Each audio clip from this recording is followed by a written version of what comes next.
Shalom, salam sejahtera untuk kita semuanya. Saudara-saudara dimanapun Anda berada, bertemu kembali bersama dengan saya, Pendeta Daniel Siswanto. Kita akan melanjutkan pelajaran sekolah sahabat kita. Saudara, kita telah tiba di pelajaran yang ketiga, di tribulan yang ketiga, tahun 2023, dengan judul Kuasa Yesus yang Ditinggikan. Namun sebelum kita mempelajari akan lebih lanjut pelajaran ini, mari kita tunduk kepala dan berdoa. Bapa di surga, Allah yang penuh hikmat, biarlah Roh Kudus Tuhan Kau curahkan kepada masing-masing kami, agar kiranya kami mengerti akan pelajaran firman Tuhan, sekolah sahabat ini. Dan dengan demikian, iman kami semakin bertumbuh. Terima kasih ya Tuhan, dalam nama Yesus kami berdoa. Amin. Kuasa Yesus yang ditinggikan. Ayat inti terdapat di dalam Efesus 1 ayat 19 dan 20. Dan betapa hebat kuasanya bagi kita yang percaya sesuai dengan kekuatan kuasanya yang dikerjakannya di dalam Kristus dengan membangkitkan dia dari antara orang mati dan mendudukkan dia di sebelah kanannya di sorga. Saudara, dalam doa Paulus Efesus 1 ayat 15 sampai dengan 23, dia meminta kepada Bapa untuk memberikan kepada orang Efesus pengalaman untuk mengenal Allah melalui wahyunya, harapan yang berasal dari panggilan dan janji Tuhan, dan iman yang melaluinya mereka dapat mengalami kuasa yang tak terbatas dari Tuhan Yesus Kristus. Dia menyelesaikan doanya dengan meyakinkan mereka bahwa Kristus telah menaklukkan segalanya. Bagaimana kisah selengkapnya akan pelajaran ini? Mari kita pelajari di pelajaran hari Minggu dengan judul Berdoa dan Mengucap Syukur.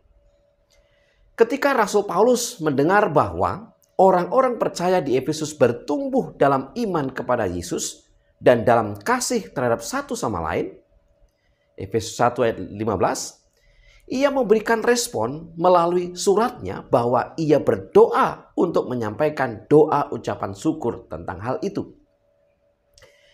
Efesus 1 ayat 16 firman Tuhan berkata, "Aku pun tidak berhenti mengucap syukur karena kamu, dan aku selalu mengingatkan kamu dalam doaku." Pertanyaannya adalah, mengapa penting untuk mengucap syukur kepada Tuhan dalam doa kita? Yang pertama, karena kita telah mengumpulkan berkat-berkat Tuhan dan tentu saja sangatlah tepat berterima kasih untuk itu. Yang kedua, karena kita memahami bahwa Tuhan bekerja dalam keadaan sulit dan memuji Dia atas kehadirannya yang mengubahkan dalam hidup kita. Merayakan anugerah dan kuasa Yesus yang dimuliakan. Efesus 1 ayat 20 sampai dengan 23. Dan yang ketiga, kita bersyukur kepadanya karena Tuhan memberkati mereka yang ada dalam lingkaran pengaruh kita. Apa artinya tidak berhenti mengucap syukur dalam Efesus 1 ayat 16 atau berdoa tanpa henti dalam 1 Tesalonika 5 ayat 17? Yang pertama, ini berarti jika diberkati oleh Tuhan, kita akan menjalani hidup dengan hati yang terbuka untuk hadirat dan kuasa Tuhan, mencari tanda untuk mengucap syukur kepada Tuhan. Yang kedua, ini juga berarti kesiapan untuk menyelesaikan masalah kehidupan di hadirat Tuhan, untuk mencari nasihat ilahi saat kita mengalami liku-liku kehidupan. Dan yang ketiga, ini berarti hidup tidak dalam pemisahan dengan Tuhan, tetapi dalam keterlibatan dengannya, selalu terbuka untuk tuntunan ilahi. Saudara, bagi Rasul Paulus, doa adalah tugas utama atau bahkan pusat dari iman Kristen. Di pelajaran hari Senin dengan judul Mengalami Pengertian dari Roh Kudus. Salah satu bagian dari doa Rasul Paulus bagi jemaat Efesus adalah memohon berkat Roh Kudus untuk memberikan pengertian rohani yang dibutuhkan, yang berfokus pada pemahaman yang mendalam tentang Yesus. Efesus 1 ayat 16 sampai dengan 17 firman Tuhan berkata, Aku pun tidak berhenti mengucap syukur karena kamu. Dan aku selalu mengingat kamu dalam doaku. Dan meminta kepada Allah Tuhan kita Yesus Kristus, yaitu Bapa yang mulia itu, supaya Ia memberikan kepadamu roh hikmat dan wahyu untuk mengenal Dia dengan benar. Ada 3 topik yang Paulus doakan agar Roh Kudus memberikan pemahaman khusus kepada orang percaya di Efesus, sebagaimana tertulis dalam Efesus 1 ayat 17 sampai dengan 19.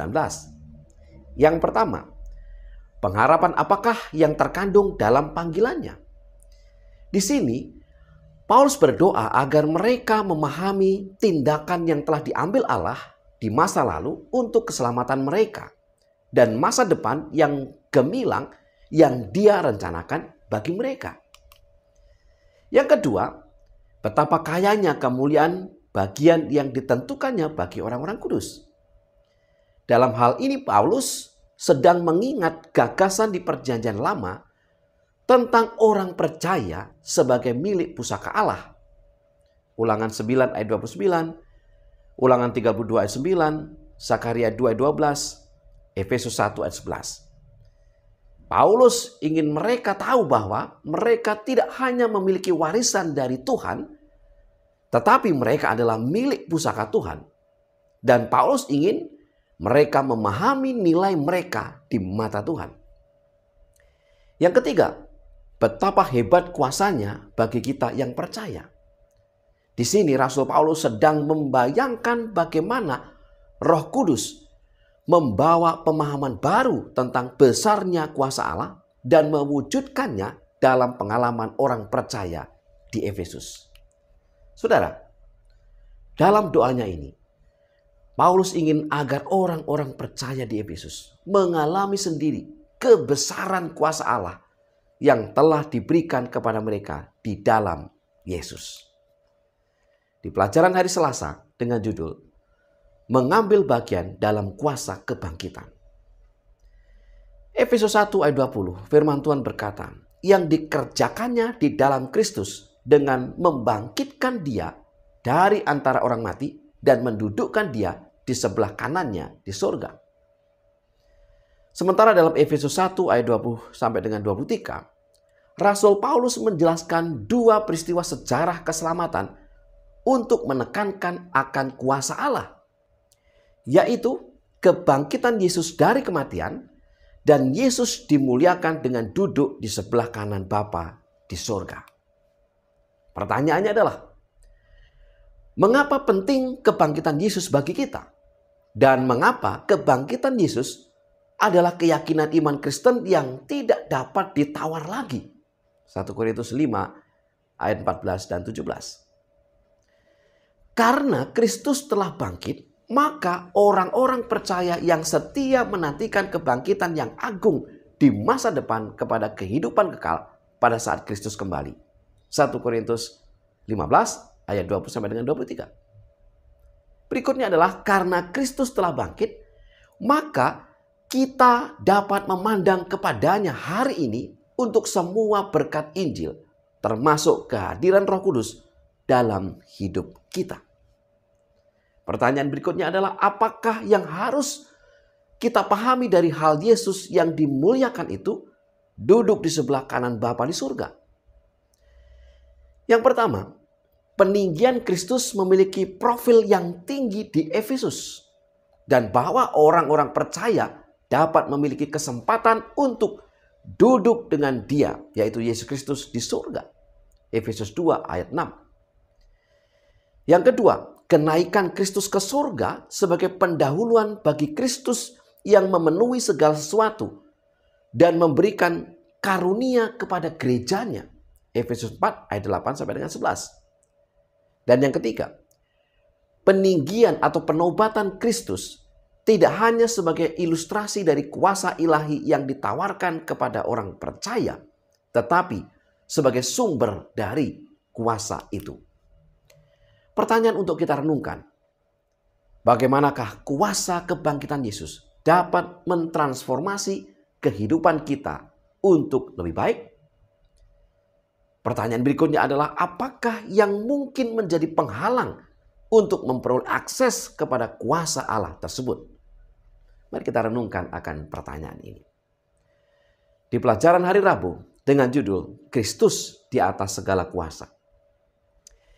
Efesus 1 ayat 21. Jauh lebih tinggi dari segala pemerintah dan penguasa dan kekuasaan dan kerajaan dan tiap-tiap nama yang dapat disebut, bukan hanya di dunia ini saja, melainkan juga di dunia yang akan datang. Mengapa Rasul Paulus membandingkan bahwa status dan kuasa Kristus jauh lebih tinggi dari semua kekuasaan di dunia ini? Yang pertama, mengingat bahwa kota Efesus di zaman Rasul Paulus adalah pusat seni gaib. Clinton E. Arnold dalam bukunya Power and Magic, The Concept of Power in Ephesians halaman 18 menuliskan bahwa sifat utama dari praktek sihir di seluruh dunia Helenistik adalah pengetahuan akan dunia roh yang memberikan pengaruh pada hampir setiap aspek kehidupan. Yang kedua, mengapa Rasul Paulus membandingkan bahwa status dan kuasa Kristus jauh lebih tinggi dari semua kekuasaan di dunia ini adalah minat untuk memanggil dewa dan mantra merupakan ciri kehidupan agama di Efesus. Saudara bisa baca di dalam Kisah Para Rasul 19 ayat 13. Dan bahkan di antara beberapa orang sampai sekarang ini masih banyak keadaan di mana orang memanggil dewa dengan mantra-mantranya. Karena itu, Paulus ingin menjelaskan hubungan antara Kristus dan kuasa-kuasa. Yesus yang dimuliakan itu jauh lebih tinggi dari segala pemerintah dan penguasa dan kekuasaan dan kerajaan. Dunia ini secara khusus terus mencari sumber kuasa spiritual. Kekuasaan yang akan memberikan kesuksesan seumur hidup, dominasi atau kedamaian, kendali, dan juga kepuasan. Saat kita mendekati akhir dari sejarah manusia yang berdosa, banyak orang mencari kekuasaan dari sumber-sumber iblis, secara sadar ataupun secara tidak sadar. Sumber-sumber iblis ini adalah kuasa yang memperhamba dan merusak. Banyak orang yang terjerat dan tidak dapat membebaskan diri dari kuasa iblis. Rasul Paulus menegaskan bahwa kuasa Kristus jauh lebih unggul dari semua kuasa dan kekuatan jahat di dunia ini. Kristus menciptakan seluruh alam semesta dengan segala kuasa dan segala sumber energinya. Jadi, semua kuasa ini berada di bawah kendalinya. Dia menciptakan kita. Dan dia dapat memulihkan kita. Dan menolong kita mengendalikan diri kita sendiri. Dan masalah batin apapun yang kita takuti. Di pelajaran hari Kamis dengan judul Yesus, segala sesuatu dan jemaatnya. Orang Kristen mula-mula melihat bahwa Mazmur 110 ayat 1, demikianlah firman Tuhan kepada Tuanku, duduklah di sebelah kananku sampai ku buat musuh-musuhmu menjadi tumpuan kakimu. Sementara Mazmur 8 ayat 7, engkau membuat dia berkuasa atas buatan tanganmu, segala-galanya telah kau letakkan di bawah kakinya. Saudara, kedua ayat ini adalah nubuat tentang Yesus yang dimuliakan, yang berkuasa atas segala sesuatu. Kristus Yesus menciptakan alam semesta dan semua kekuatan fisik dan spiritualnya. Oleh karena itu, mereka semua tunduk kepadanya. Kuasa pemberontak spiritual yang untuk sementara mengklaim kekuasaan atas bumi juga tunduk kepadanya. Semua hal alam semesta, gaib, termasuk kekuatan iblis berada di bawah kaki Kristus, tunduk kepadanya. Efesus 1 ayat 22 sampai dengan 23. Dan segala sesuatu telah diletakkannya di bawah kaki Kristus, dan dia telah diberikannya kepada jemaat sebagai kepala dari segala yang ada.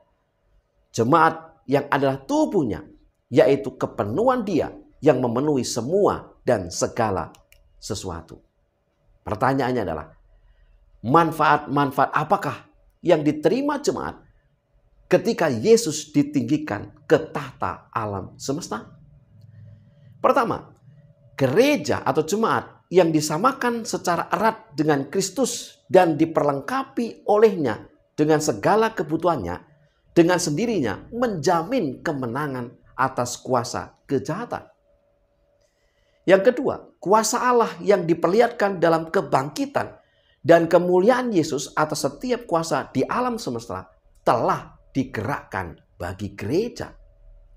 Dan yang ketiga, Allah telah memberikan Kristus yang telah menang kepada gereja yang bersatu dengan Dia sehingga disebut tubuhnya. Saudara-saudara yang dikasihi Tuhan, sebagai kesimpulan pelajaran sekolah sahabat kita. Yang pertama, berdoa adalah tugas utama dan pusat dari iman Kristen. Yang kedua, berdoa memohon berkat Roh Kudus memberikan pengertian rohani yang dibutuhkan agar berfokus pada pemahaman yang mendalam tentang Yesus. Yang ketiga, dengan kuasa kebangkitan Yesus, kita harus bisa mentransformasi kehidupan kita untuk menjadi lebih baik. Yang keempat, kuasa Kristus jauh lebih unggul dari semua kuasa dan kekuatan jahat di dunia ini. Dan yang kelima, semua hal alam semesta, gaib termasuk kekuatan iblis berada di bawah kaki Kristus. Tunduk kepadanya. Saudara-saudara yang dikasihi Tuhan, inilah pelajaran sekolah sahabat yang bisa saya bagikan saat ini. Mari kita tunduk kepala dan berdoa. Bapa di surga, biarlah hanya kuasa Roh Kudus Tuhan yang mengurapi kami, memberikan kami hikmat, akal budi, pengertian, sehingga kami dapat memahami akan firman ini. Kami bertumbuh di dalamnya dan terus bekerja sama dengan Tuhan di dalam misi penginjilan ini. Berkati umat-umat Tuhan dimanapun mereka berada. Berkati kami semuanya. Dalam nama Yesus kami berdoa. Amin. Saudara-saudara yang dikasihi Tuhan, selamat belajar, selamat menggali dan menggali akan firman Tuhan. Selamat sahabat, Tuhan memberkati kita.